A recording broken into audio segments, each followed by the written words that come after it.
দুদিন আগে একটা ভিডিওতে আমি কমেন্ট করেছিলাম। কমেন্টটা হলো যে আলু পেঁয়াজের দাম সরকারকে না বলে তারা বাড়িয়ে দিয়েছে এই ভিডিওতে। তো নিউজটাতে আমি কমেন্ট করেছি, যদি এরকমই হয় যে যে কোনো জিনিস আগের মতোই চলে, যে সরকারকে না জানিয়ে অথবা যে কোনো ভাবে তারা দাম বাড়িয়ে দেয় অথবা আগের মতোই চাঁদাবাজি লুণ্ঠন হয়, তাহলে আওয়ামী লীগ হোক অথবা বিএনপি হোক অথবা অন্য কোনো দলই হোক, যদি জনগণের কল্যাণে না আসে, তাহলে গণ অভ্যুত্থান করে করে লাভটা কি হলো? এই বিষয়টা আমি লিখেছিলাম যে মানুষের জন্য, মানুষকে আমি এই জিনিসটা আমি বোঝাতে পারিনি। কিন্তু মানুষ অনেকে আমাকে কমেন্ট করা শুরু করেছে নিচে যে আমি আওয়ামী লীগের দোষর হয়ে গেছি। আরে ভাই, আমি তো আওয়ামী লীগকে নিয়ে আমি লিখতেছি না। আমি বলতেছি যে মানুষ যদি মানুষের ন্যায্য অধিকারটা না পায়, তাহলে যে সরকারি হোক না কেন তাতে তার সে কেন অভ্যুত্থান করতে যাবে? এই যে আমরা অভ্যুত্থান করলাম, এত কষ্ট করে ইয়ে করলাম, এর বিনিময়ে আমরা কি চেয়েছি? আমরা চেয়েছি আগের যে ক্ষমতাগুলো ছিল, আগের যে সিস্টেমগুলো ছিল, সবগুলো আমরা পরিবর্তন চেয়েছি, যেন জনগণের কল্যাণে আসে সেরকম জিনিস আমরা চেয়েছি। কিন্তু ওই যে চাঁদাবাজি দেখেন, লুণ্ঠন দেখেন, আর আমাদের থেকে লুকিয়ে লুকিয়ে ওই রাজনীতি, আগের রাজনীতি সিস্টেমে চলে আসছে। আবার একটা কথা আছে না, যে যার ডায়াবেটিস বংশে, তার পরবর্তীতে দেখা যায় অটোমেটিক এই ডায়াবেটিসটা চলে আসে। এই একই রকম অবস্থা। কমেন্টটা দেখুন। আচ্ছা, যাই হোক, পরবর্তীতে আমি এটা দেখার চেষ্টা করলাম যে এটা কি কোনো সাধারণ মানুষ আমাকে এভাবে লিখতেছে নাকি অন্য কেউ লিখতেছে। পরে আমি এটা দেখার জন্য পরে আমি ভাবলাম মনে মনে যে এটা তো জামাতে ইসলামীরও হতে পারে এই লেখা। কারণ তাদের তো অনেক খুব রয়েছে আওয়ামী লীগের। হয়তোবা আওয়ামী লীগ শব্দটা এখানে লেখায় সে ভেবেছে যে আওয়ামী লীগের হয়ে আমি কথা বলতেছি, এরকম মনেও করতে পারে। এই জন্য আমি মনে মনে ভাবলাম যে একটা জামাতের পক্ষে একটা বিবৃতি দিয়ে দিই, একটা লেখা লিখে দেখি, পরবর্তীতে আমার আর কমেন্টস এরকম আসে কিনা বা আমাকে আওয়ামী লীগের দোষর এরকম বলতেছি কিনা। পরে আমি যখন জামাতে ইসলামের পক্ষ নিয়ে সেম এই কমেন্টই আমি লিখলাম, তখন এই কমেন্টস এর পরে আর কোনো কমেন্টস মানুষের কেউ করে না।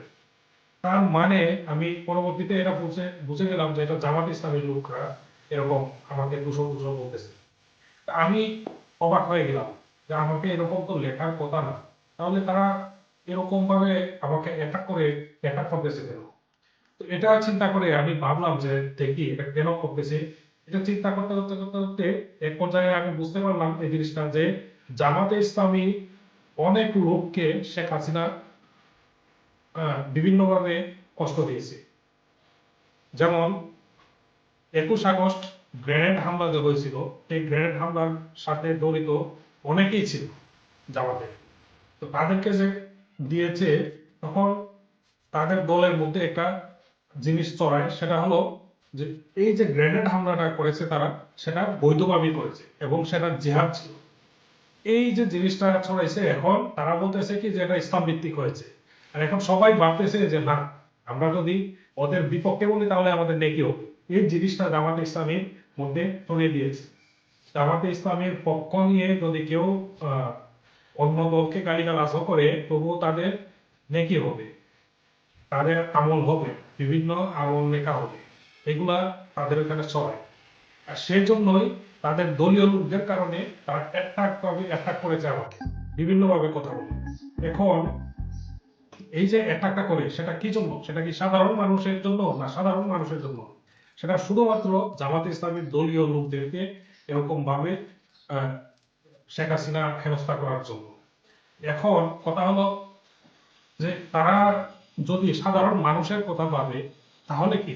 যেমন ধরেন ডক্টর শফিকুর রহমান, জামাতের প্রধান, তিনি মৌলভীবাজার আসন থেকে 3বার দাঁড়িয়েছেন, 3বারের মধ্যে তিনি সব মিলিয়ে 60,000 ভোট পেয়েছেন। এখন দেখা যাচ্ছে যে 60,000 ভোট যদি পুরোটা মিলিয়ে নেন, তবুও উনি এখানে পাশ করতে পারেন না। এটা সমস্যাটা হয়েছে, সবাই কিন্তু এই সমস্ত জিনিস বুঝে না রে ভাই। আপনারা বুঝতে পারেন না, আপনারা এই যে গালি দেন বা ইয়ে করেন, আপনাদের পক্ষের লোকেরাও অনেক সময় আপনাদেরকে খারাপ বুঝে, ভুল বুঝে এই জিনিসগুলা। আবার এই যে বলতেছেন অনেকে যে এগুলা মানে ভিতরে ভিতরে যে কথা বলেন এগুলো মানুষ কিন্তু বুঝে এখন। ওই যে বলেন যে গালি দিলেও অন্য দলকে ইবাদত হয়, এটা একদম আপনাদের ভুল কথা। এই জিনিসগুলা যে ছড়ান, এই জিনিসগুলা এগুলা ছড়ায় না, এগুলা আপনারা আপনাদের নিজেদের মধ্যে আলোচনা করেন। এই জিনিসগুলা যে ইয়ে করে বা বিভিন্ন কমেন্টস এর মধ্যে আমি পেয়েছি এই সমস্ত জিনিসগুলো এখন যে বললাম, এগুলো করবেন না। ইসলাম কখনো গালি দেওয়াকে সমর্থন করে না, সে যেই হোক, যে কোনো দলই হোক। দল মত দেখে ইসলাম হয় না, ইসলাম কোনো দলের নয়, এটা সীমাবদ্ধ নয় ইসলাম দলের মধ্যে। যে আল্লাহ এবং রাসূল সাল্লাল্লাহু আলাইহি ওয়াসাল্লামকে ভালোবেসেছে এবং ইসলামের মূল আকীদাগুলো অর্জন অর্পণ করতে পেরেছে, ভিতরে ধারণ করতে পেরেছে, সেই একমাত্র মুসলিম। বুঝতে পারছেন? তো জামাত করলে আর অন্য কাউকে গালি দিলে তার নাম মুসলিম না, তার নাম আমল না। বুঝতে পেরেছেন? আমি জামাতের বিপক্ষে গিয়ে কোনো কথা বলি না এখন। এই ভিডিওতে আপনারা ভাবতেছেন আমি জামাতকে গালিগালাজ করতেছি, না, একদম মোটেও না। আপনাদেরকে শুধুমাত্র বললাম যে জামাতের এই বিষয়গুলো যদি দূর করেন তাহলে দেখা যাবে যে জামাতের লোক সংখ্যা বর্তমানে তো হয়েছে তার চেয়ে আরো বেশি, মানে অনেক হয়ে যাচ্ছে। এটা বেশি দিন লাগবে না, কারণ এই সমস্যাটা আপনাদেরকে দূর করতে হবে। আরো কিছু জিনিস রয়েছে, যেমন ইসলামের মধ্যে দেখা যাচ্ছে আহলে সুন্নাত ওয়াল জামাত তারা ডেকেছে, তারা ডেকেছে, তারা বলেছে যে যে যে আকীদাগুলো রয়েছে সেই আকীদাগুলো পরিবর্তন করে আপনারাও আসেন এবং আমরা সবাই মিলে এই নির্বাচনটা করি এবং ইসলামকে প্রতিষ্ঠা করি, তারা বলেছে। তো আপনারা যান না কেন? আপনারা অবশ্যই যাবেন, কেন যাবেন না? আপনারা আপনাদের নিজেদের ভুলগুলা, যা ভুল রয়েছে সেই ভুলগুলাকে আপনারা এক পাশে রেখে ভালো জিনিসগুলা নিলেই তো হয়। শুধুমাত্র যদি বলেন না আমি সব সঠিক, আমি কি শেখ হাসিনার মতো, তাহলে কিছু করার নাই, কিছু বলার নাই। ভালো থাকবেন। আর আমার চ্যানেলটাকে সবাই সাবস্ক্রাইব করে দিবেন। ফেসবুকে দেখলে ফলো দিবেন, ইউটিউবে দেখলে, টিকটকে দেখলে ফলো দিয়ে দিবেন। সালাম আলাইকুম।